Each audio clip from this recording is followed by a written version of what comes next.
to pick up my future war colored one soonish. Can I tell you just one thing really quick? I'm sorry, you just hit live. So my brother came to visit this weekend, and you know what his birthday present to me was? What? His old MacBook that is powerful enough that he did like his audio engineering and mixing and stuff on it, and he has Boot Camp going on it, so it runs Windows. And he's getting me a mouse and a mouse pad. All I had to do was buy my own copy of Overwatch for PC. Yay! Oh, Gabe. Yep. That's awesome, though. Yeah, I realized I hadn't told you guys that, so it just occurred to me. So I just wanted to tell you quick, because I thought that was hilarious. That's excellent. Awesome. Now you're gonna have to play Overwatch on PC with me. I am absolute trash. Let's play. That's fun. I do not have PC like muscle memory, you know. PC sort of twitching skills. Anyway. All right. So, picking up from last where we left off. Yes, that's my. It's been a long fucking week. Picking off the left on. Yes, picking off the leftover scabs. You guys found your way into the monastery. And were greeted by an illusory, an illusion that covered up a large iron wall that, after Nyx failed at picking the lock of, you guys were able to get inside as it was opened by the young monk Carrick, who you had met previously, the one who had led you through the mountains. He brought you over to Quentin, who was deep in meditation. You guys were able to wait a little while for him to wake up.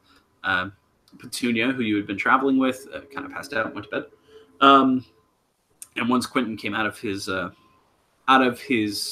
meditation, he brought you into the room where the Voluminata sits and gave you a bit more information. He was able to look into the prophecy that you had told him about, had found something that sounded very similar and presented it to all of you, which you now all have that information as well, before requesting that you join him in the area where the Drow had previously invaded the monastery.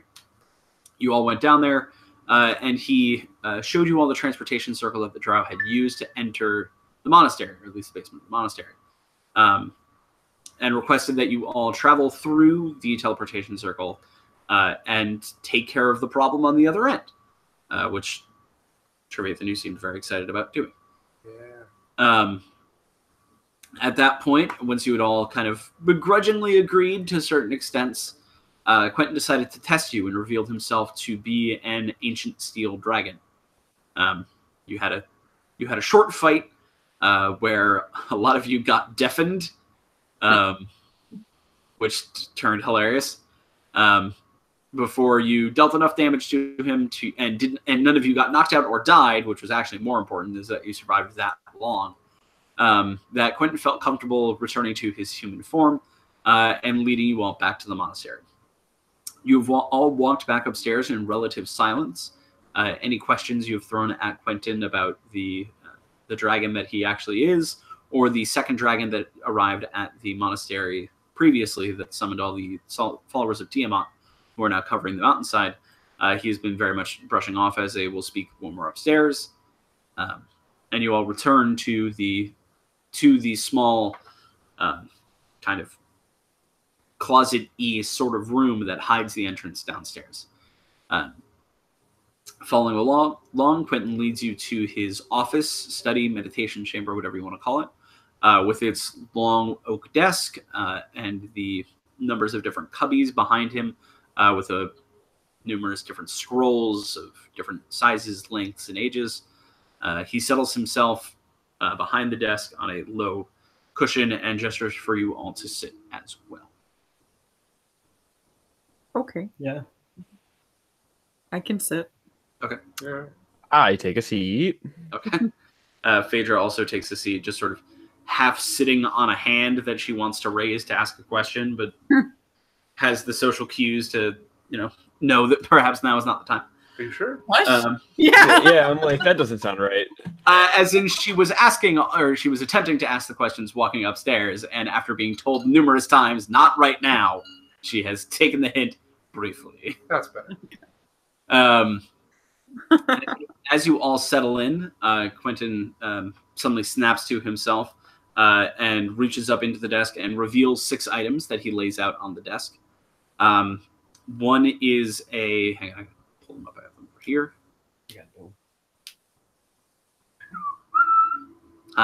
One is a long coiled silver chain, very heavy links between them. Looks to be about 20 feet to 30 feet long. One is a looks like a spool of thread that seems to shimmer in the light. One is an eye patch. One is the hood of a cloak that kind of raggeds out into the back of it. Where it would usually go long and flowing, it just sort of kind of turns into this raggedy sort of mess. There are a pair of, they almost look like Wolverine's claws. They have a leather loops on either end that then terminate into 2 long iron spikes that come around them. And finally, there is a black piece of fabric that has a symbol emblazoned on it in silver thread. It is a circle with 2 almost wavy lines through it. Quentin kind of looks at you and goes, well, there was no way I was going to send you through to whatever's on that other side without some amount of resources. So these are for all of you. I'll allow you to choose who can take what on your own. And apologies that this is all I can offer at the moment. What are they? This is cool.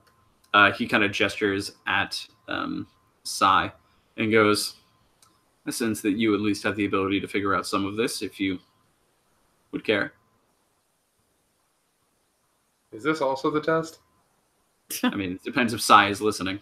I think Ashley must be talking to him. Yeah, I think Ashley just walked in. At that point. So, I kind of want to look at that thing that's all ragged. I'm just gonna look straight up. I think Marleman is looking at all the stuff. I don't think it's a test. I think this is very much. Here we go. Quentin seems to gesture and goes, This is all evidence, right? Choose the things that call to you the most. Oh, that's unfortunate. I would like to wait until her size and put up what everything is real quick. That's fair. So the movie was good there, Morgan? Oh, wait, he's back. All right. Sai. Yo. Quentin laid 6 items out on a table. Did you get that part? No, I missed all of it. Sorry. Okay. He laid 6 items out on a table. One is a heavy chain that seems to wrap for about 20 to 30 feet. One is a spool of thread that seems to shimmer and have some sort of gloss to it. One is the hood of a cloak that seems to become very raggedy, where it should go into a long flowing cloak. It just sort of breaks into smaller bits of fabric. There is a pair of leather loops that seem to have buckles on them that then have long iron spikes attached to them, almost in, as I mentioned before, Wolverine claw-like things, except just a little bit more hooked at the end. There is a eye patch of some kind. It just kind of looks like an eye patch.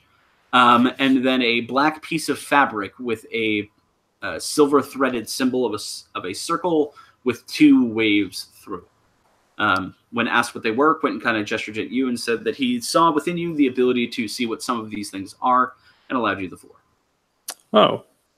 I mean, first off, do any of them tingle my spidey senses? Oh, all of them are magical. All of them are magical. Any of them specifically unseelie? One is unseelie, for certain. Can I see which one it is? Like, it is the eye patch. The eye patch is unseelie. Okay. So I have 3 charges on the monocle? That's correct. So I get to play with 3 of these things. Does anybody else have identify? No. Does Phaedra? Maybe Phaedra. Does she have? No. She could, theoretically. She could, but I don't know if she has it prepared for the day. This counts as an ability check, Phaedra's right? problem with having all her stuff. I'm just going to rant for a second. The fact that Heather does all her stuff physically and doesn't give it to us means that I don't know what spells she has prepared. I forgot about that. So reasonably, I could say that she Motion may to pretend she did. Yeah, like I will allow a motion to pretend. did. I also just don't know how many spell slots she burned in the last fight. Yeah, that is also a problem. If we are willing to take a rest before we travel, it won't matter. Yes, you can at the very least come back to these items later. Yeah. This thing also recharges overnight, so I could just come back later. Correct. So I can do half the items now and half later. But Quentin also said, all of you should choose the ones that speak to you the most. So I'll let you identify what 3, and then the other 3 you guys are just going to have to go by faith. You can get them identified, later, and some of them may not require attunements. You might learn what they do immediately upon putting them on, but... Fair. So I'm going to do eye patch first, just because I need to know. Eye patch, and then what? Well, let me ask you guys. Anything call out to you guys? I'm really interested in that black piece of fabric with the silver circle and the waves on it. I figured you'd be. I'll do that as well. Okay. Anybody else? I'm also kind of interested in that robe that's ragged at the end. But do you have like a cloak at all? Me? Nyx. Oh. I think I have like a basic cloak. I don't think I have a fancy cloak. What is that robe made out of? It just seems to be a soft black material. Okay, and I'll do the cloak as well. Okay. So starting with the eye patch, it is the seeing patch. While wearing it, non-attunement, you have disadvantage on perception checks. You have disadvantage on checks of things getting thrown at you, as you don't have depth perception. But it does allow you for 60 seconds, so one full, so 10 rounds of combat, give or take, to see through 6 inches of solid material. That's pretty dope. Okay. As I mentioned, it is non-attunement, so it can't be put on and taken back off. The ability lasts for 60 seconds, as I mentioned, and then recharges over 3 hours, so a short rest. That's not bad. Okay. Next up was the scarf.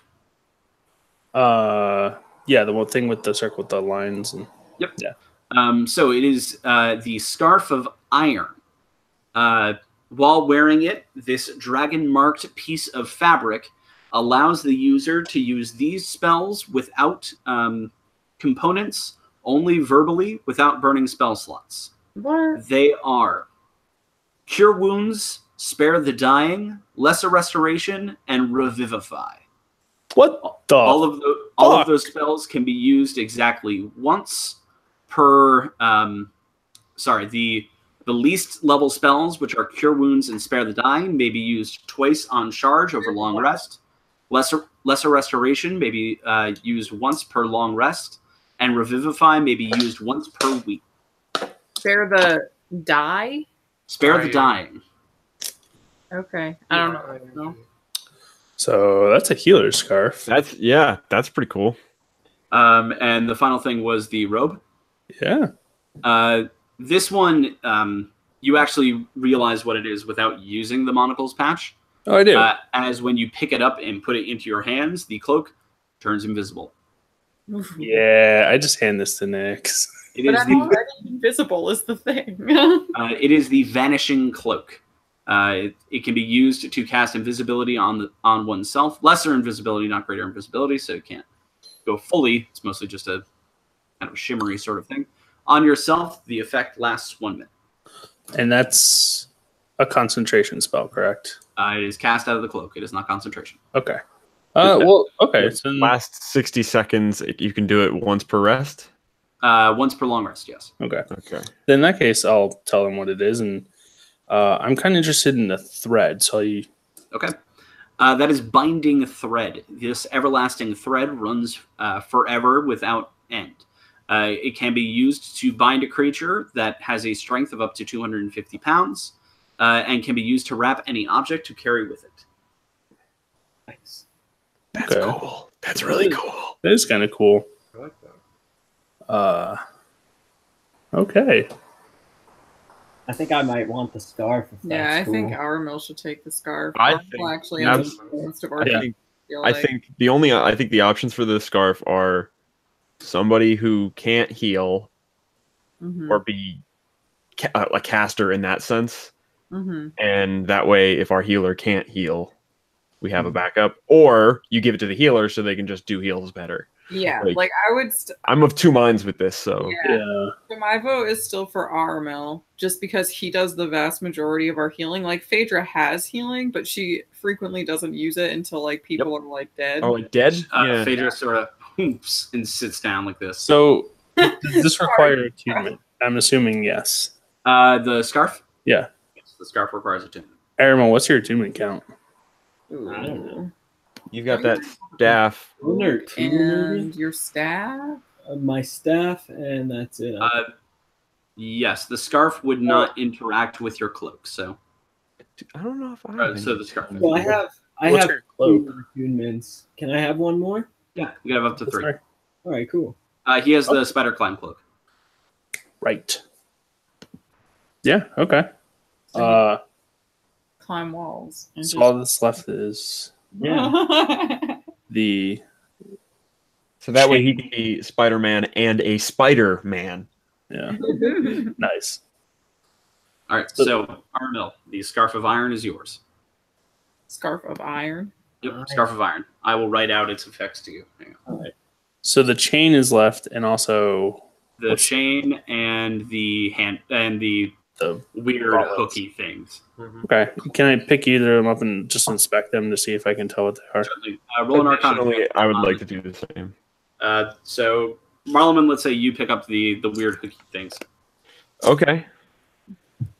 So both of you roll arcana checks. This would be an ability check, correct? Yes, you can God you damn can it. use your jack of all trades. I'm going to use my Jack of all trades. Well, Yeah. hold on. It's a 12 plus. You said Arcana? Yep. 6, which makes it 8, plus Jack of all trades, which I can add half my proficiency bonus. Yep. Which is 4, so 2, which brings me to 20. Actually. Give me 1 second. Good for you, because I got a 9 All Yeah. right. total. I rolled a 2. I forgot that my Arcana bonus was 6. So, Goddamn, son. hey, my persuasion is 8, and for whatever reason, I get us into the most trouble. That's because you don't let me do the talking. I have let you do more talking. My persuasion is 9. What? What the fuck? What is mine? All right. I'm Give me 1 charismatic as fuck. dude. What's your charisma? No, my persuasion is +1. Nice. What's your base charisma there? My Me? charisma? Yeah. All right, Ryan. 20 for me. Thank you. You have a 20 charisma? Yeah. It's all my Okay. spellcasting stuff, man. So the chain. Mine Let's start with the too. chain. The chain with a 9. It's a real nice chain. It's pretty heavy. It's definitely magic. Is it heavier than a normal chain would be? No, it's actually kind of lighter than the chain it should be. But it's heavy for sure. Guys, this chain is awesome. Big and heavy. The hooks with a 20, you are actually able to realize what they are. They are called hand hooks. They strap onto your wrists. They are non-attunable, or they don't require attunement, I should say. Yep. And they allow the user to hang off some purchase without using strength or athletics for an unlimited period of time. They also extend your reach. What? Extend your reach in terms of not for like attacking range. No, as in if you want to go pick up that cup over there, you can like kind of hook it with the hooks and drag it towards you. So Marlon puts them on. But what they actually do is any flat surface or anything you want to hang off of, you can hang off them for an unlimited amount of time. Wow. That's cool. These actually seem like they were made for Those were made for. caramel and trees. I was gonna say Nyx. I don't need Oh, those. well, also that. But to what end? I know. That's why Marlon immediately put them on him because he's like, I don't know. These things seem pretty cool. So, yeah. I don't think I would like those. It's just like a leather band, right? Well, you don't need them. You got your I don't need those. spider cloak. What are They're you also not attunable. off of for? Curious about this chain, but Like I could take. You know, I wanted to look at the chain, but you had to. Somebody wanted to look at the chain. I did. So that's the only I'm unknown really curious quantity. about it as well. But What do you think about red? Does anyone else want these cool hook arm things? Phaedra just kind of shrugs and goes, I'll take whatever you guys give me.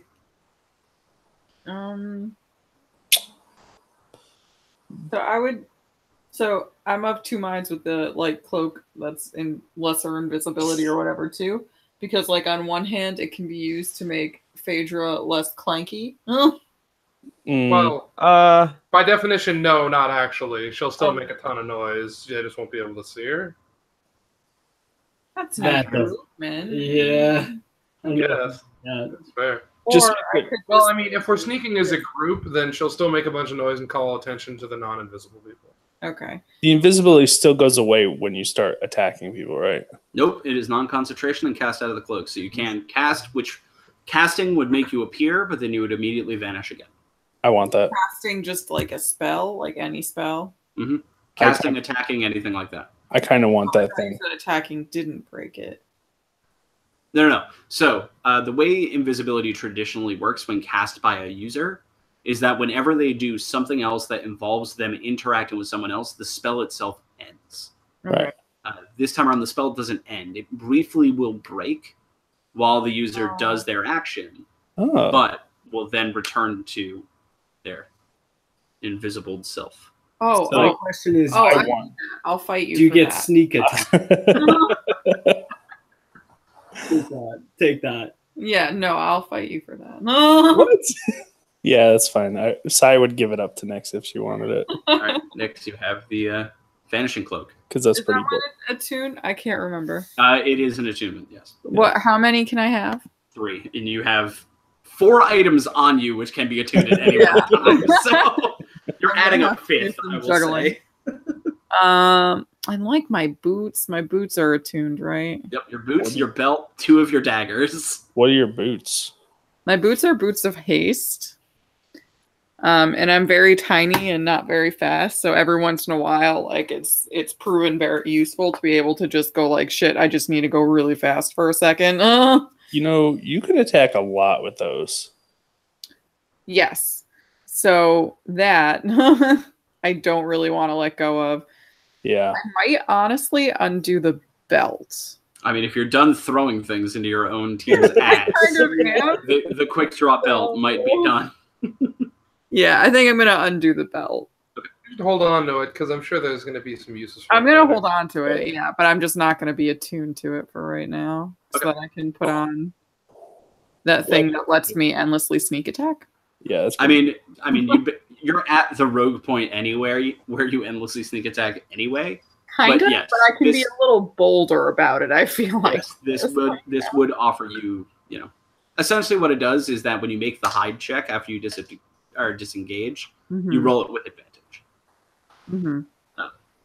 As I mentioned, it is lesser invisibility, not greater invisibility. So you don't vanish, you more shimmer. Yeah, which is fine because I'm pretty Yeah, you're stealthy anyway. anyway. All right, so vanishing cloak gone, scarf of iron gone. Now we have the thread, the hooks, the chain that you guys still don't know what it does, and the eye patch. Do we have any other way of knowing what this chain does or finding it out? Quentin kind of gestures at your sword. Oh, Which one? son of a bitch. Your sword. Mine? All right. Or the sword you're currently holding, let's say.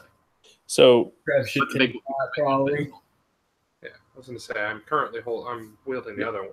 But yes, he gestures at that and says, attempt to attach. Like the weapon to the thing? Yeah, just tie the chain around the bottom. Hmm. Throw it. Yes. In here? Just throw it. I try to find a long hallway. Okay. You step out of the office, which is probably smart. There is a long hallway that runs from the office to the library. I put a minor illusion of a drow thing for him to target at. Okay. I'm like not gonna shout anything if there's nobody that's there because I don't want people to like open doors and go to the hallway. And I'm just gonna like throw it down the hall. Right. You throw your sword like a javelin down the hallway. When the chain reaches its end at about 30 feet, it suddenly snaps completely taut and returns immediately to your hand like a yo-yo. Sick. That is pretty cool. I think he found his new toy. Can I have that one? Be wary of toys. Yeah, Wait. I'll try not to throw this into you. That would really suck. Yeah. It's a little more Yes. catastrophic probably than when I make that fuck up. So yes, the Does it- chain of returning is yours. Does Um, the what- chain automatically return? Can you choose for it not to? Or Oh, you could choose for it to not to, certainly, but that Other makes question. When I'm throwing, what stat is that? it's athletics. It's just a regular attack roll. All right. 'Cause, Um, yeah, like so I was gonna using say, your like if I'm strength, throwing with dexterity, then I'm gonna be really bad at that. No. It's throwing with your, especially with your sword, since your sword is Yeah, it's so 80 feet heavy, long. yeah. You're just hucking that thing. Word.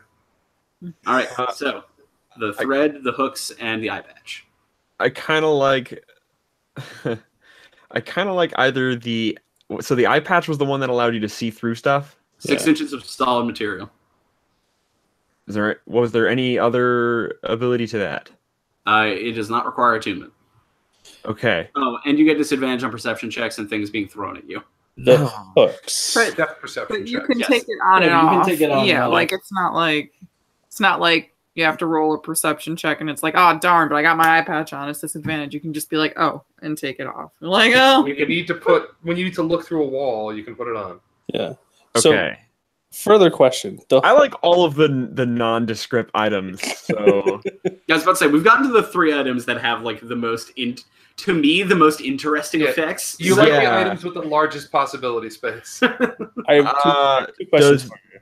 does using the thread require like an action? Like I mean, certainly to bind someone with the thread is an Sure. action, but yeah. what's the tensile strength of said string? 250 pressure pounds, Okay. All right. which is about the strength of a horse running at top speed into a wall. If So, I had to, Okay. there's no way I would know that. what? If my wrists were bound with it, how hard would it be for me to? How much do you weigh?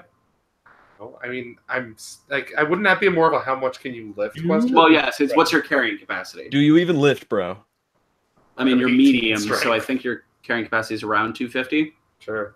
So you'd be Yeah. nice and stuck. So yes, basically medium creatures and below. There you go. But you don't. You can use it for other things, surely. Oh, it's everlasting thread. It will never run out. Like really good fishing. I want the thread. I think Okay, Of course you do. the thread is yours. I have interesting things I want to try with that. The hooks. Yep. They Would bring they you back. stick to, say, the back of a dragon? That was literally what I was gonna ask. It's a flat surface. Oh, see, Would now I want have that. to take Yeah. off my bracers that I have on now? No, they're not attunement.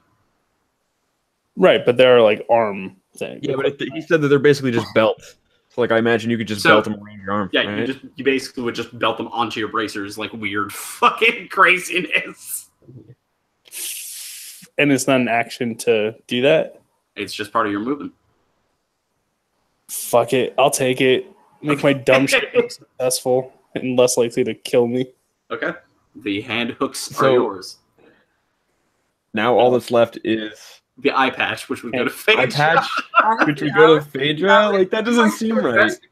That's not like the worst thing. No, because Phaedra always wants to do like scrying and arcane eye and like She can That's have a true. bag of tricks that she can just pull into to like do weird investigative stuff. I'm letting Yeah. her know. likes to do that Yeah, stuff. good. Like I don't think it. I think Yeah. That's actually that's fair. yeah. Honestly, if you had just done the exact same item that did the exact same thing, but made it a magnifying glass, she would have jumped onto it True. immediately. Mm. Absolutely true. So here's what I'm But really now she's like thinking. a cool pirate. Can one? This is OOC. Can Oh. one cast a spell like, let's say, I don't know, what's the like tornado or whatever? What wind? Gust of Gust wind. of wind. Gust of wind And also be holding on to the thread such that it takes thread with the wind? Possibly. Yep, this is gonna work out You're just gonna the do like way the I most want it extreme to. kite flying. Is the thread, how do I put this? Conductive. It's thread. You don't know yet. But You you haven't tried. okay. All right. You hang a I key thought on it. I thought it was maybe. like a metal. It sounded like it was a metal-y sounding thread. So I No, it's actually silk. okay. All right. Is it a phantom thread? No, it Alright. does exist. Heather just goes, "How did I get that?" I'm just gonna say process of elimination. You can tell her she can have the eye patch or she can have the thread. But I really want that thread. He's not. I don't know what I'm gonna do with it, but I have a lot of tricks that I can do. Yeah, you have earned yourself a dumb. Quentin kind of nods. Let us also say I also have a dagger that I could tie it to and then throw the dagger. Yep. That goes so well every time. I really need to make you some darts. I really do. Yeah. See, now we're thinking. All right. Quentin kind of nods at all of you and goes, "Good. I hope this material will come in handy on the other side." Now, to at least discuss the fine points of what needs to happen when you step through that portal. We don't know much. And as he takes a deep breath, Phaedra just goes, "All right, I've waited long enough. You got to tell me about being a dragon." Do I ask you what it's like to be half demon? She sort of huffs again. Quentin sort of shrugs and goes, "It's all right. I guess I earned that one." Well, I've been the head of the monastery for a very long time. It was founded by me and my partner a very long time ago. It was easier to pass our knowledge and our instruction onto the more mortal of this realm in a form such as this. And I actually tend to prefer this form at this point. It's much more limber and loose. It makes getting around much easier. So I've been here. I wouldn't call myself in hiding, of course, just more at peace with my place in the world. Keeping a low profile. Smart. Certainly. All right. Yeah. And Phaedra sort of nods and goes, "Okay, that's good enough for now, I guess." Sure. AKA, I bet there will be more questions when actual Heather is here. He then sort of goes back to what he was going to say so we don't exactly know what to expect once you pass through that portal. It's been a while since we've had any intel on the other side. Trev, you've given us all you've known, which we greatly appreciate, but who knows what has adapted since. And they just said, "Lol, okay." To my process of elimination. What I would ask you to do is to step through the portal, see what you find on the other side, disrupt however you can, change or eliminate the source of aggression, and come back with whatever information you can. I don't want you to misunderstand this. While information is key for us, and moving forward we will need it, it is not my main priority for you. My main priority for you is to cut off their supply of soldiers. Whoever these people are, and whatever they want, they, from what you've told me, have been plucking from the drow for years. We cut off their supply, whether that be by eliminating it or by changing the minds of whoever's in charge that it's in their best interest to no longer supply is up to you. Just find a way to make it stop. Can you all do that? Probably. Sure. I can only imagine. We can definitely try. Good. Now, the other thing I would ask is, at least until you identify the chief threat and, find your way through the entire building, try and keep a low profile. From what you've told us, Trevathan, there is enough drow in there to flood a city. So having all of them come down on your head immediately is probably not for the best. Yeah. For sure. Now, to go over what you may expect going through, and he sort of gestures you Trev, and goes, if you don't mind, I will explain everything. Go ahead. AKA the DM is going to say things that even Craig doesn't know. Oh, yeah. But your character does. The other side of the teleportation circle will bring you to a large chamber. It's very similar to the one on our end. It's a staging area. From what we understand, the Drow use it to use their teleportation circle to go wherever they need to go. We should be empty. Accordingly, there are very few guards who guard it, simply because the way to get in has been blocked for the most part. Usually, the Drow will destroy their circles after using them, so the fact that one remained is a great boon for us. You'll head in, you'll head through the large central chamber, and you'll be into the barracks themselves. A wide, sprawling net of tunnels and caves that house much of the Drow soldiers. I would avoid those for the most part and find your way to the nearest exit to get out of the lower level. Up into the center, mid-level, is someone taking notes. Oh, right. The person whose job that normally is isn't here. Right. Because I'm not going to remind you. Oh, man. I'm telling you this now, so I won't remind you in the future. I won't remember every detail. Oh, certainly not. But, you know. Okay. All right, well, we don't go in the past. Again when it's relevant. Huh? We're supposed to know stuff. You can just tell us again when it's relevant. I mean, true. If our characters remember. Sure. The second level from the barracks will be the storing area. This is more of the mess hall, where a lot of the equipment is stored and where a lot of the day-to-day activities within the barracks happen. It's much less of where people stay. There may be a few guards up here, so you may be able to spend more time. I doubt you'll gain much information, but you may be able to disrupt the barracks themselves to give you more free time. More quiet. The third level above that is the neutral area. And unfortunately, it's the place that we know the least about, as Trevath and you spent the least time there.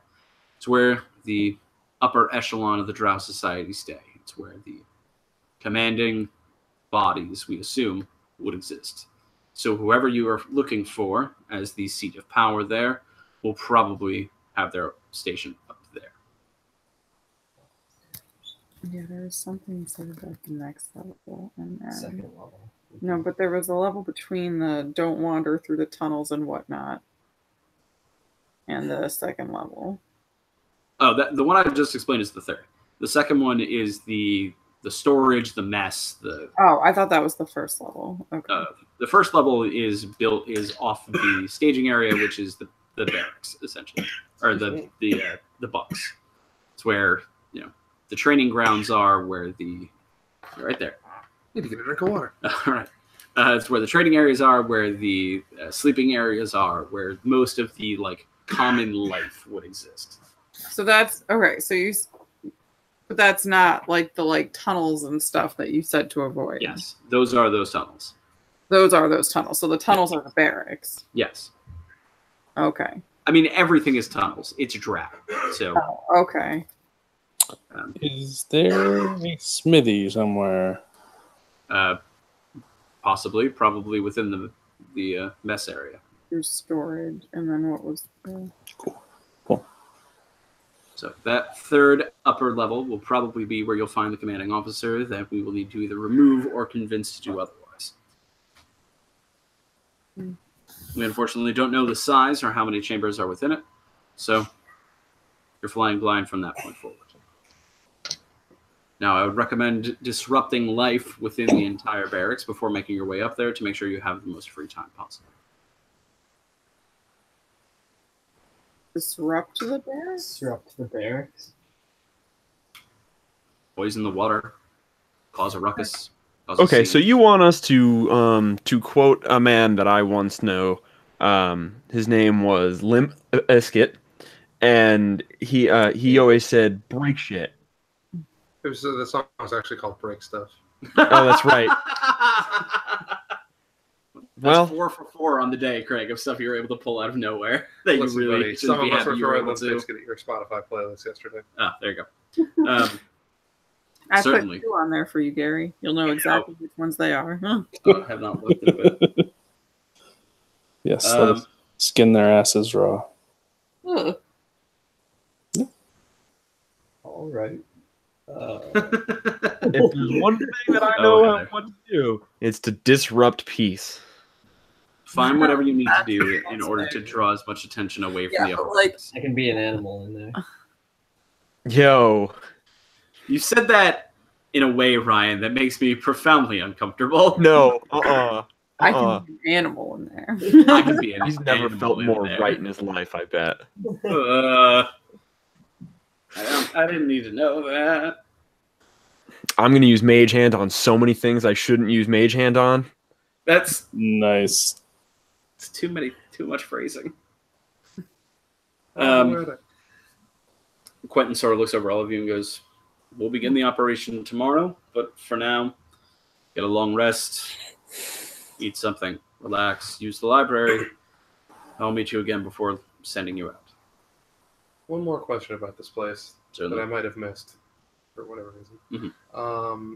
If you had to guess where, I don't know, prisoners might be kept?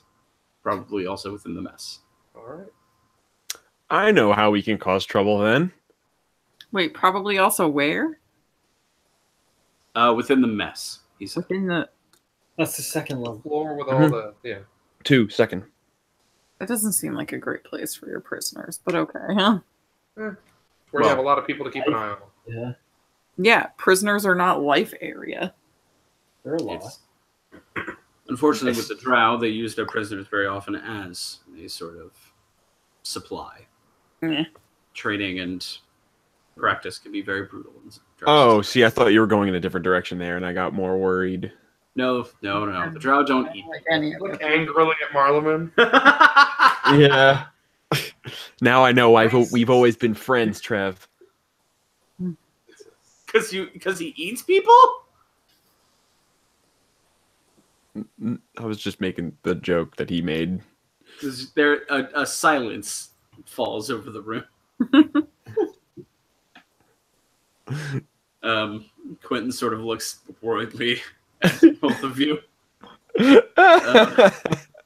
And then simply says, "Well, get some rest." And kind of settles in behind his desk.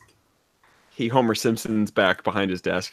Yeah, he Homer Simpsons into the scrolls and whatnot behind him. Just sort of fades backwards and then turns around and just starts pulling scrolls off the walls. Somewhere there are hanging beads that he has to push his way through.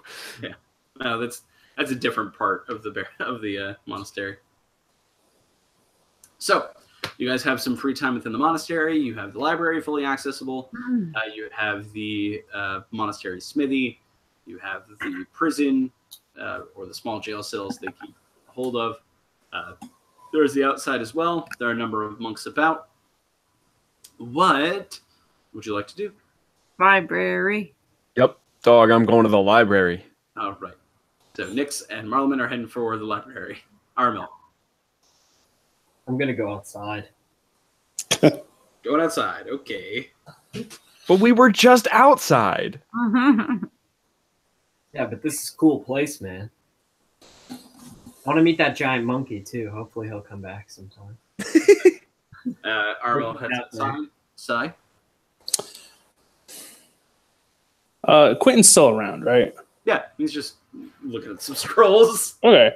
I just want to approach Quentin and ask him if there are any books in the library specifically about enchanting or creating mystic artifacts or magic items.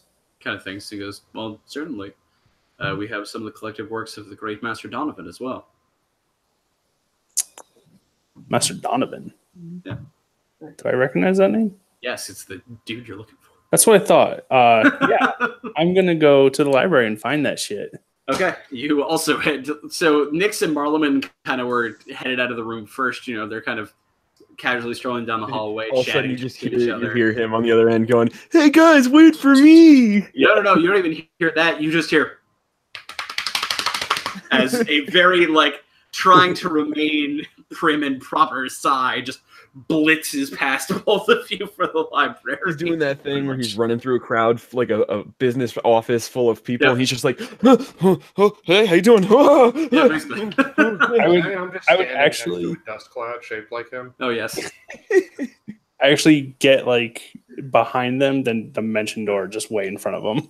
Oh, that is a really good use of a spell slot. Thank you. All right, you dimension door down the hallway. Oh, wait, are we gonna go get a long rest before we go on this mission? Yes, entirely. Oh, I see him dim door. I'm dim door back. Okay, you dim door next Son to of a him. bitch. You still have about 50 feet to go towards the library. A dim door again.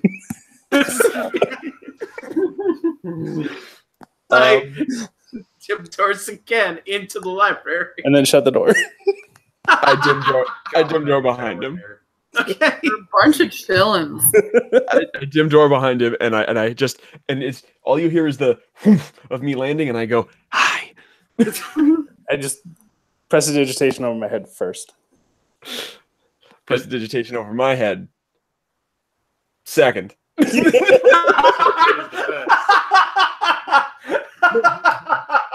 And then I give him a thumbs up, and I ask for a high five. Yeah, I'll give him that. All right, cool. See, I'll give him that. trying to get on the good side here. See, now we're making it. We got a good thing going on here. Just nice fun joke here. All right, good. Let's go.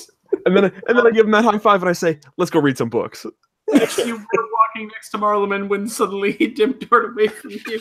Then you watched him and Sai appear at the end of the hallway before both disappearing again. What are you going to do? I mean, like, I'm at this point, I guess, not phased by the At least not tomorrow. the children that I travel with. Okay. Sounds good. Like, I can't imagine she would like That was a wonderful exchange. Yes, like do anything but just be like, guys, like, come on. to be fair, Sai usually acts like he has a stick up his ass. Yeah. I know. That's why I wanted to play. Crack out a little. Couldn't one of you at least have taken me with you? Retcon. No, wait. Retcon. No. Damn. Nope. I was gonna say As X retcon. makes her way down the now very long hallway. Yeah, like I'm just walking by myself. All right, guys, cool. Sort of make your way to the library as well. The other two have already buried themselves into books in other areas. I look up at her and I say, "Man, what took you so long?" You're gonna get a knife in the head. Sorry, a knife in the ass. With a big grin. Yeah. Mm-hmm. Okay, we'll come back to what you three are reading in a second. I want to handle Trev and Armo first. So, Trev, what are you doing? Not having fun Think times. about it, which is good. I want to make more healing potions. This is all basically stuff I'm going to be saying to Quentin while I'm still there because Okay. I haven't moved yet. Well, do you have any supplies that I could use? I know how to do it, or any chance you have any books of like formulas that I might be able to make some better ones than I currently can? Certainly. We have a large volume of alchemical different materials here within the monastery, as well as different texts that can lead you towards different things to add to your already vast repertoire, I'm sure. It's actually rather specialized, but it serves a very specific purpose, and I am happy with that for now. Certainly. I'm always looking to learn more, though. Yeah. I would go and ask one of the attendants within the library where we keep our alchemical texts and see what you come up with. Cool. Thanks. All right. And, thanks for everything else. It's been a while. You're on a good path, Trevathan. Just continue walking it forward. I'm doing my best. And I'm just going to head down towards the library. No, I didn't hear or see any of that, No. so I have no reason to one-up them. You may see the back of Nyx as she enters the library, but that's about it. Yeah, I'm gonna Stroll down the now I'm in no hurry. apparently 1,000,000 mile long Yeah. hallway. Though I Armo. kind of Nope, sorry. What's up? there's no reason for antics. I would have no reason to know. True. All right, so Armo, you head outside. It is cold. It is lightly snowing. You see a few monks behind the iron wall doing some level of exercises and things like that. The air is relatively thin as well, and the vegetation is sparse. What would you like to do? Can I see any trees or anything? You are on a mountaintop. No, nothing. Not much. I guess I'll go see what those folks are doing. Okay. Watch them.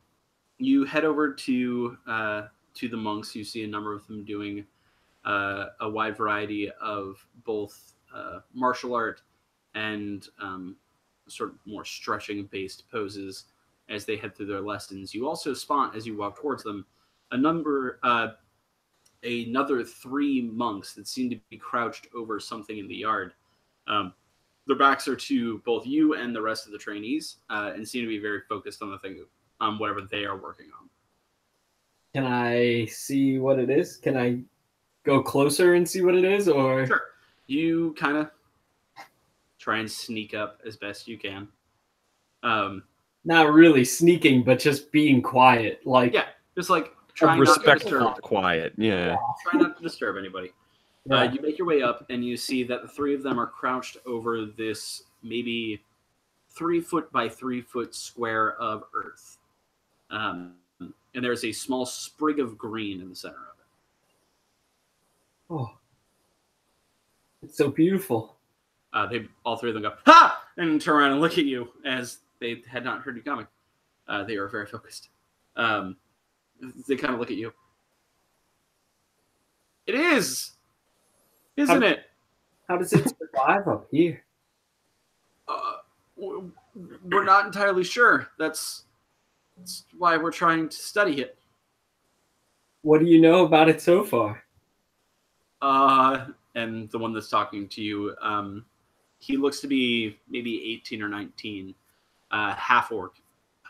Just sort of looks at you and goes, well, we know it's a flower. Oh, what kind of flower? A daisy. Daisy? Can I like get down and see what its deal is? Sure. You get really close to it. All 3 of them are just sort of like now backing away a bit as you get your face right up in the dirt.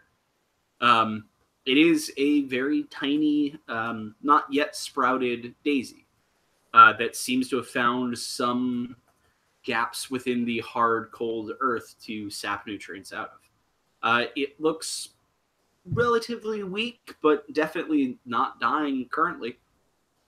Wow, little friend, how do you survive up here?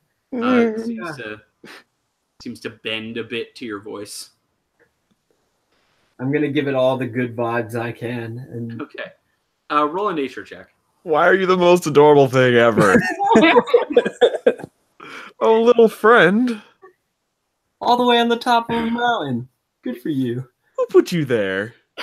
I got a Probably a bird, if I had to guess. Yeah, somebody dropped some seeds. Yeah. yeah, 22. Okay.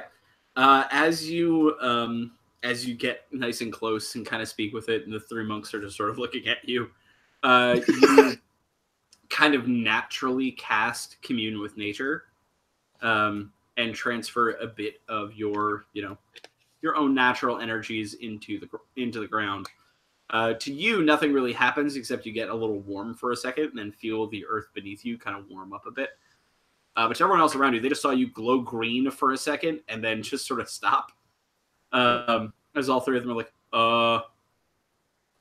sir, are you okay? Yeah, I was just giving him good vibes. I want him to grow and survive up here. Okay. Whoa! And they kind of look towards the ground. As you turn and look, the plant has now grown a little bit more. It has a small budding top to it as well, where you can see a tiny bit of color within it. Wow, good for you, my friend. Well done. Do you high-five the plant? Ooh. Gently. In the most gentle of ways. Okay. You like lift a leaf a little bit and give it a little beep. And kind of get up. The monks are sort of like, they don't know what's going on. Yeah, I'll just continue on my way now. Okay, you skip off. You skip off to the back of the building. My work here is done. The 3 monks just sort of look at your Johnny Appleseed ass, and then look back towards the plant, and then go back to studying the plant. Yeah, I'll just probably hang out here and wander around a little bit, and then just go back inside. Okay. You wander. You enjoy your time outside. It's pretty. The light snowfall is refreshing, especially being in the being from the forest. The rest of you are reading books. Nix, what are you reading? I don't know. What do they got? I mean, it's a library bigger than anything you've ever seen before. The Voluminata sits on a pedestal in the center of the room, under a glass dome. But the rest of the room is just filled with tomes and tomes of books, scrolls, just scraps of parchment, as well as some wooden planks and stones that seem to be stacked onto different kind of shelves as well. What are you interested in reading? I mean, I'm trying to think Nick's, not me. Everything. Fair. You bring Emily into the Library of Alexandria. What does she go for? A crisis. I'll start with the A's. I mean, Nyx would probably be curious if they had any books about gnomes, and she'd also be curious if they had any books about like arcane trickster kind of stuff, or just like lock picking, like magic-y tinkering, so curiosity kind of stuff. You step up to the attendant and politely ask for those things. The kind of grade matron sort of stops and thinks for a second and goes, "Well, we do have the illuminated history of the entire gnomish society by J. Edgar Pittenpop, if that's what you're interested in." Oh my god. I mean, yeah, I'll start with that. Wonderful. And she sort of glides away to one of the shelves and pulls off this book that is bigger than you. It's about this thick and this tall. Big books and I cannot lie. She carries it to a table and kind of gently sets it down and gestures for you to take a seat. Opens it up to the first page, and you can see it's written entirely in Gnomish. It has beautiful illustrations throughout it that kind of arc in and out of the words, obscuring some words, but none to an unreadable amount, and is written very, very tinily. Even for this gigantic book, the pages are cramped full of text. Okay. And you just start reading. Yeah. You gain proficiency in history. Okay. Marleman, what are you reading? It is a thing. Do I add a point? You add your proficiency bonus now to history whenever you have to roll a history check. Oh, my proficiency bonus is 4. Okay. So now when I roll a history check, I just add 4 to it. Yep. I need to make a note of that somewhere. Marleman, what are you reading? I'm not necessarily reading yet. I'm looking around the area for people I know. Okay. I think you know what I'm looking for. You see a number of your parties settled into tables reading, potentially reading books. We'll kind of get back to what the others are reading in a second. And after doing a quick sweep of the library, you do not spot Petunia in here currently. Damn. Except until you get to one specific corner. I had a legitimate question. Well, yes. No, with her. Go ahead. Gotcha. And notice that there is a table missing. There are the indentations in the carpet from where a table used to be. But that table is now gone. I think I look for another attendant or something and just excuse me, do you know where that table has gone? You see this matron sort of roll her eyes and lazily I know point what to happened. a corner, kind of lazily point to a corner and goes, "The interloper is over there." At which point, what you thought was just just the bookshelves is in fact so many books piled on top of this table that it has blended into the walls. You can see two legs sort of sticking out from the table from where there might be a chair shoved into a corner of it. And that's about all you can see from here. Okay, I walk over there, but I'm trying not to disturb her. I don't want to shock her as I walk over and make all of those books tumble off the table or some bullshit. Okay. You walk both loud enough to be known.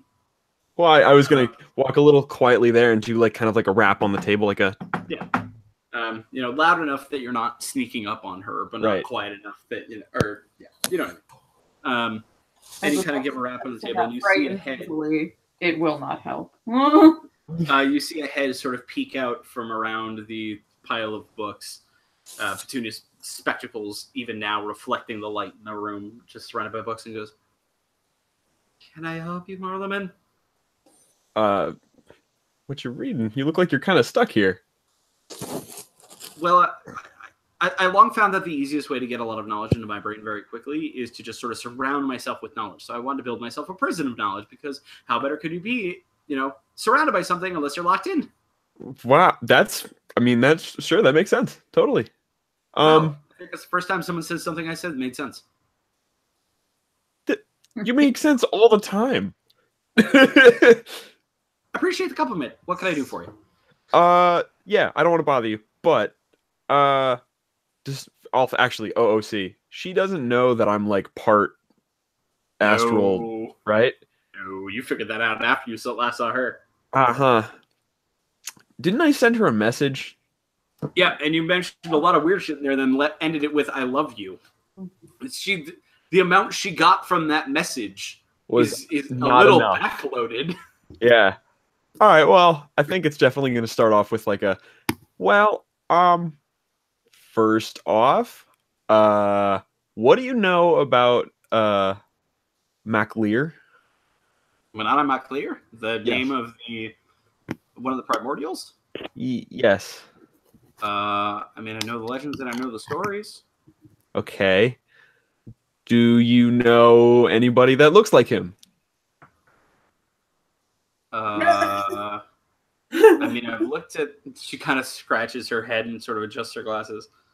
I've looked at illustrations of the Tempest. I'm sorry, don't think too hard. This is a joke. I am kind of related to him.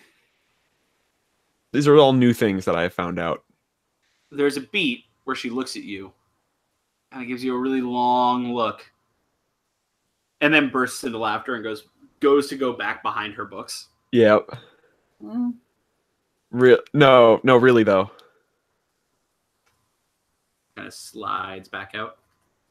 But are you telling me that you're related to one of the primordials? Yes. At this point, Marleman is not joking. Like, just dead serious? Yes. Probably the first time she's ever seen you serious. Yes. She kind of gets a little bit concerned. And goes, okay. Okay. Yeah, I know. It's really weird. I know. You know what the legends say about people who have been touched by the Tempests, right? No, and this is kind of why I wanted to talk to you specifically. You know a lot. Unfortunately, sometimes, I guess, yeah. Well, they say that the children of the primordials, or the beings that have been touched by the primordials, at least, have a habit of getting themselves into, the stickiest of situations, so to speak. Doom, gloom, all that sort of stuff. They find themselves in the middle of all the problems. I mean, that tracks. Yeah, I guess it does. I can't say that I've ever heard of one who has stayed on this plane. What do you mean by that? What? No, Pearl just farted. What did Pearl do? Farted. He farted so loud. Something's about to happen. Yeah, Pearl.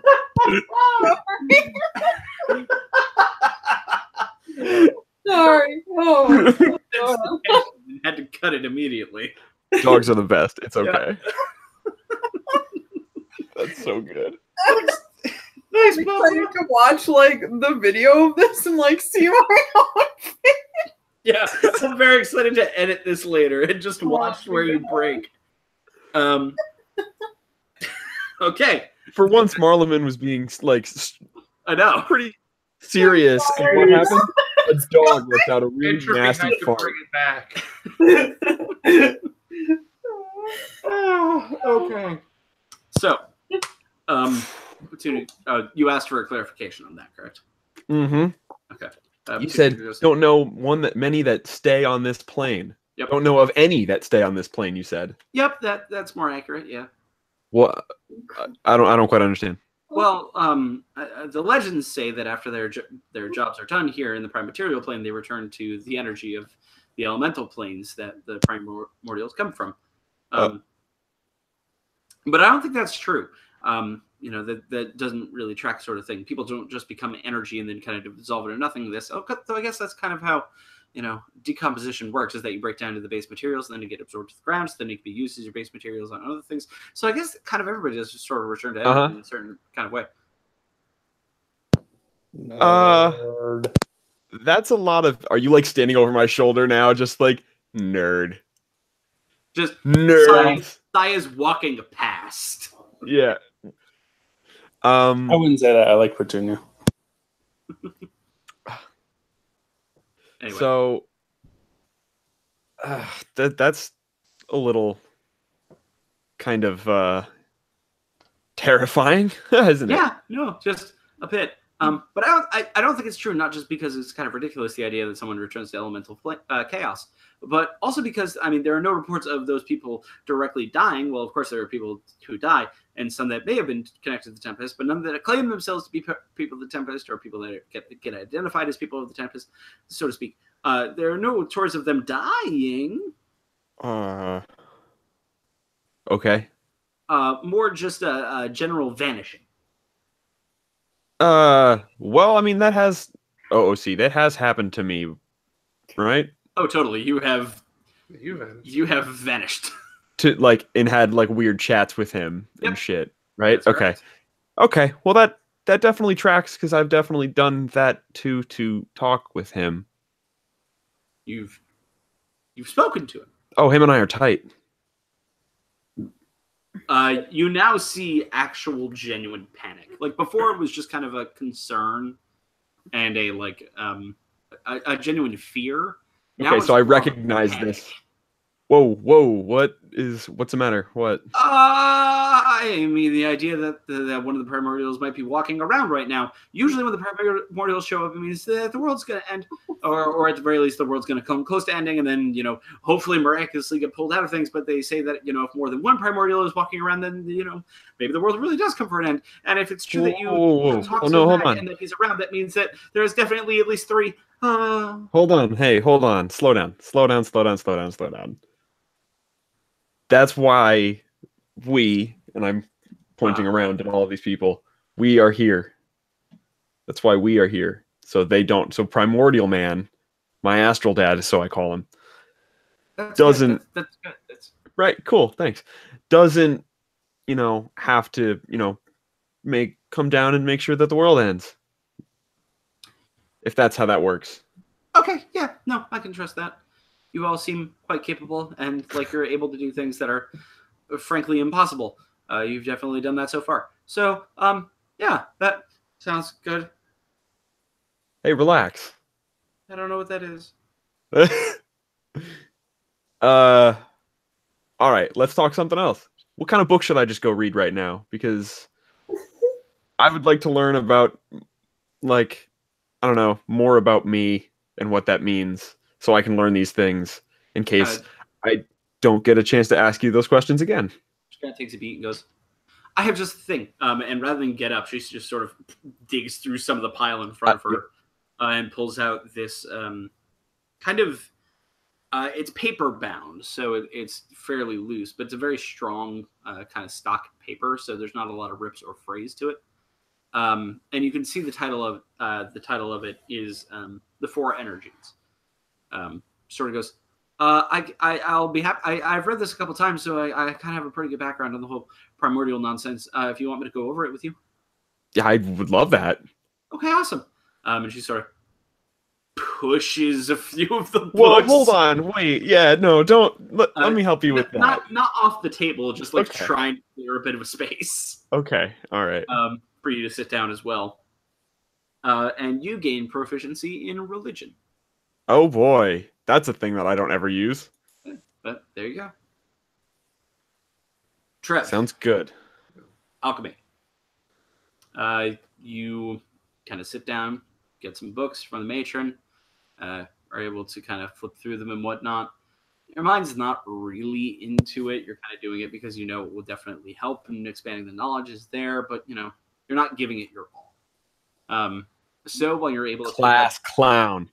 while you're able to pick up 2 new potions that you're able to create, provided you have the correct materials, a potion of protect from fire and a potion of protect from cold.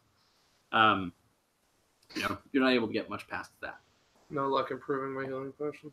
Healing potions, you get an idea from reading some of this stuff on how to enhance it in a slightly different way rather than making it more potent. You can definitely attempt to try it next time you go to mess around with potions, which I assume you're going to do now. Oh, yeah. Okay. So you add some saffron root to your regular healing potion of healing. And after it matures, we'll just, for this specific thing, we'll jump forward 24 hours after it matures. Not only would it give the usual, it's what, 44? So we settled on for the potion of healing? 44 plus 4. 44 plus 4. These also grant a 1d2 for the next, let's say, 60 seconds. So once you drink that down, every 6 seconds or so, you'd flip a coin, either 1 or 2, and you'd get that many hit points back. It has a regenerative quality to it. Nice. Not much, but... So same normal function plus that? Yep, so same 44 plus 4, and then for the next 60 seconds, so 10 rounds every 6 seconds, you can add 1 or 2. Just depends on the coin flip. Enough to pull you out of the woods. How many of those can I have made? 4. All right. So 4 plus 2 more regular potions of healing. We need those just in case. Yeah, of course. This went poorly. You are also able to use the ingredients in the monastery and create 2 potions of protect from fire, 2 potions of protect from ice. All right. I'm going to need a second. Yeah. I have a lot to that, but... Trev, how long do your potions last again? I've never had one run out. Weirdly enough, I need to drink all of my healing potions. I actually have no idea how long they last, if I'm being honest. I mean, the potions of healing are just potions of healing. I stop them all nice. Yeah. If you mean how long the effects last, No, I meant like, do they spoil like Phaedra's band-aids? But okay. nope. Yeah, Those hers were magic and broken. Mine take work. resources and money. So yeah, what are the potions of protect from each thing? they just give resistance to that amount for an hour. An hour? Yeah.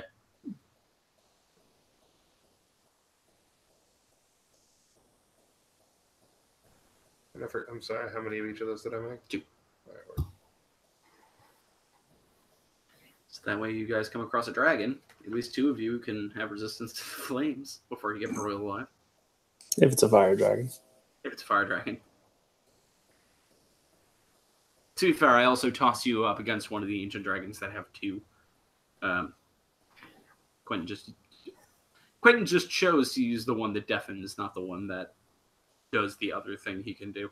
very good. Do I have like a cool alchemist belt or something at this point? Because I have a lot of potions. Yeah, you have a bag. Hell yeah. Yeah, how many potions of healing do you have? Just regular. On me? Yeah. 13? Shit. I just made like a lot. You just made 6, so... More than that. Caring You is said I have caring, 4 bro. of one kind and then 2 each of those other 2. That's 8 plus another 2. I just made 10.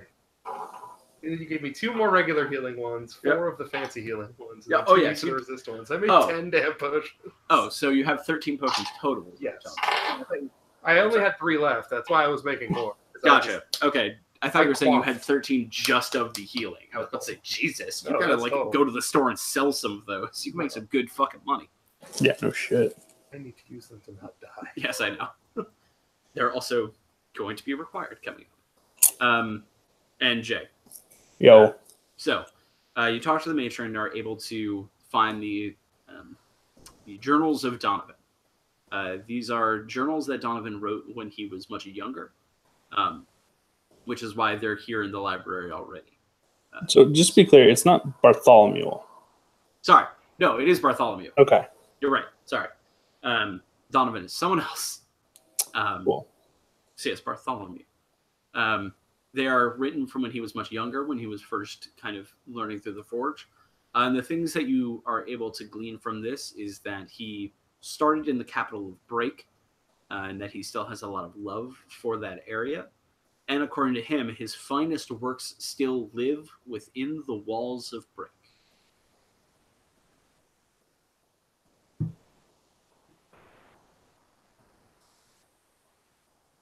In the walls of Break. And does it say where Break is? Yeah, it's the human capital. It's the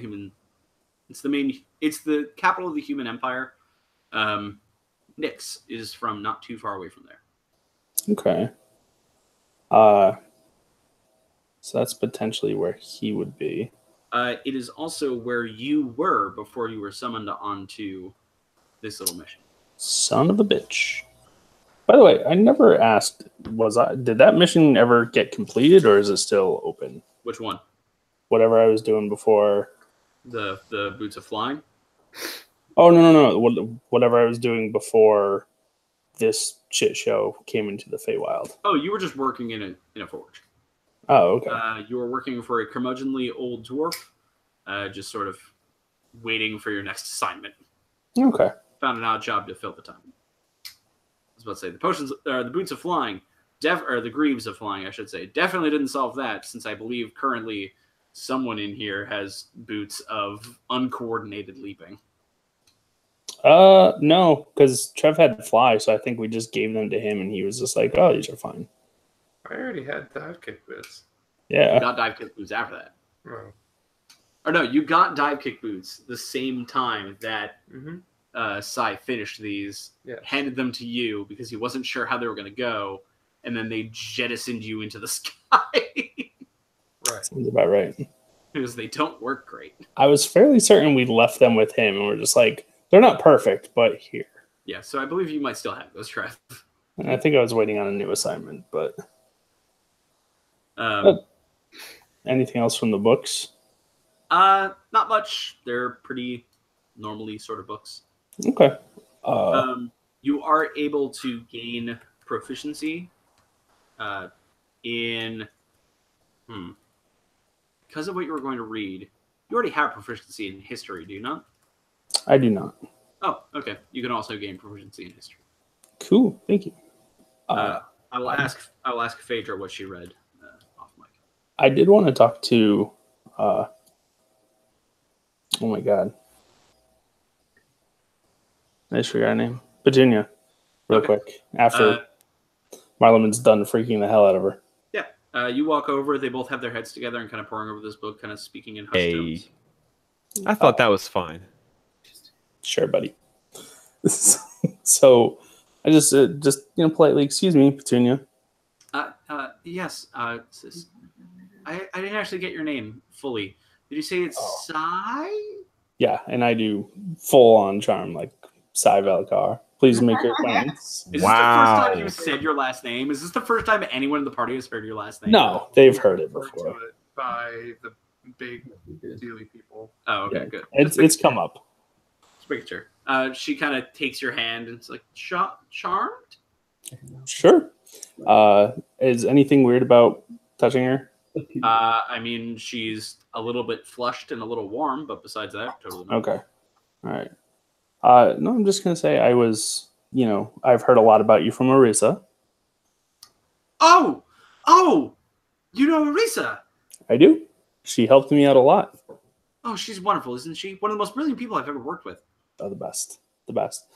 She actually said that you were one of the best people she's ever worked with. Oh, she's too kind. So I was actually coming to you to see if you had any advice on what I do. And what do you do exactly? Specifically, what would concern with you is enchantment and the creation of magical items.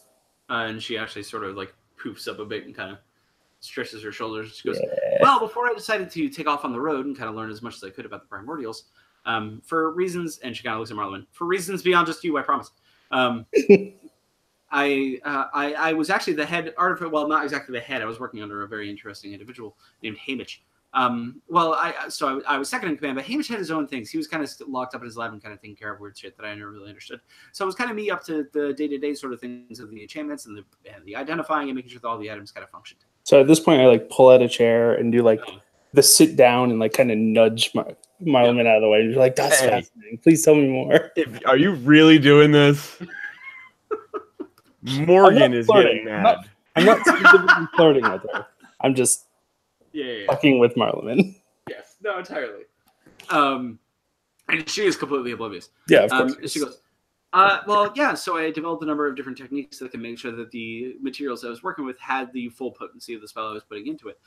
Namely, that old guy, Hamish, I was mentioning, my old boss, again, really interesting individual, crazy old dwarf. Essentially what he did was he opened up, or he found this rift in the world and pulled out these arcane crystals, which he called arcane cores. They were really pretty. They were these blue sapphire sort of crystals.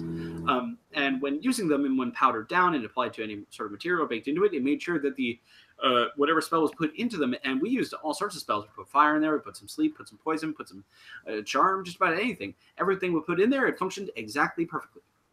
Huh. Perfect is not something I'm used to with my stuff, but neither was I.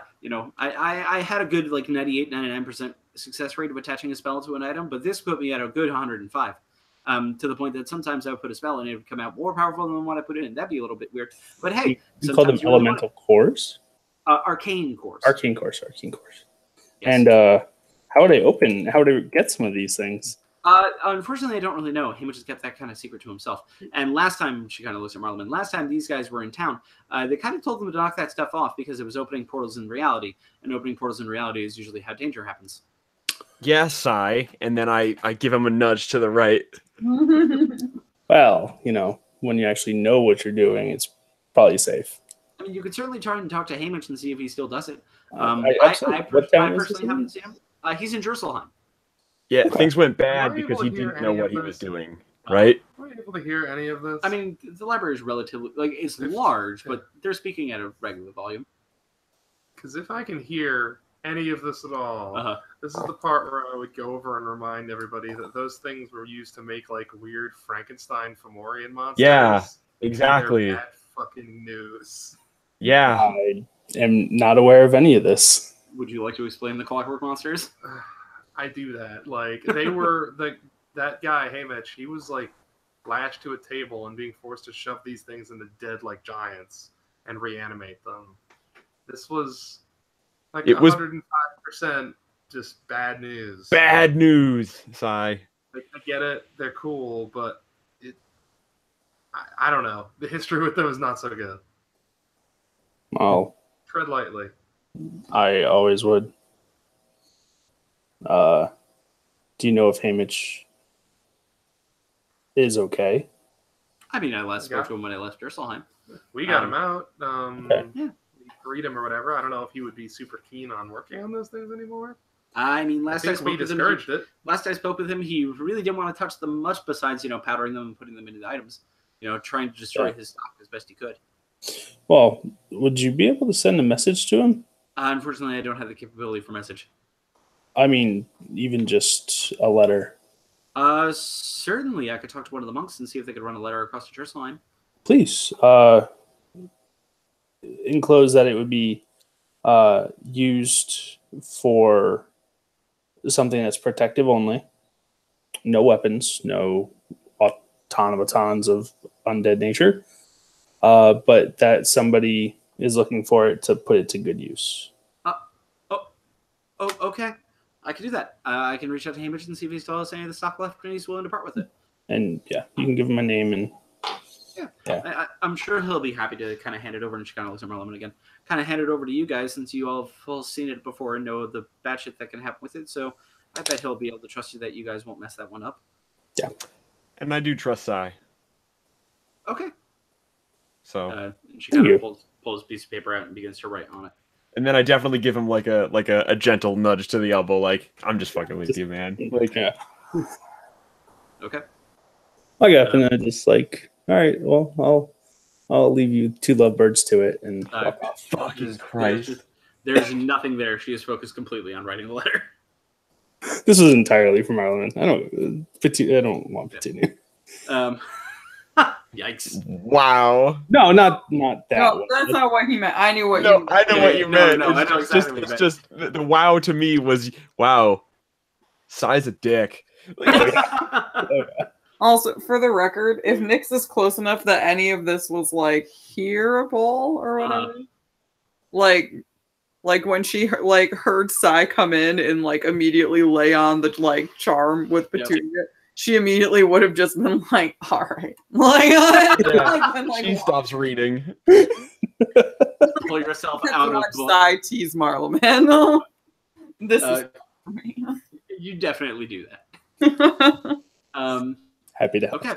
I just imagine you sitting next to like a table with this book, even opened up, is still high enough where all you see is like up to here, and then all of a sudden you just see.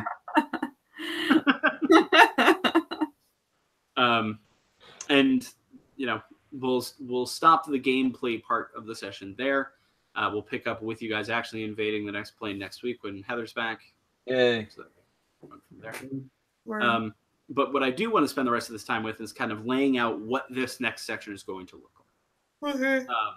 So once you guys cross over, the abilities to take a long rest will be, lessened, as you'll be pretty deeply in enemy territory, probably for a couple sessions. So keep that spell slots in mind, keep your items in mind, keep your uses in mind for things that kind of use, either off a short rest or a long rest or something like that. There will be opportunities for long rests. I will tell you when those occur. But for the most part, we're operating under the mindset that everything is just sort of flowing consistently. Short rest can be manageable, even if we can just like barricade ourselves in a small room. Oh, entirely. Short rest can certainly happen. It's mostly for spell slots that I'm talking about. As for classes that are not the two warlocks in the room, spell slots don't come back after a short rest. So, one thing I was saying nope. Yeah.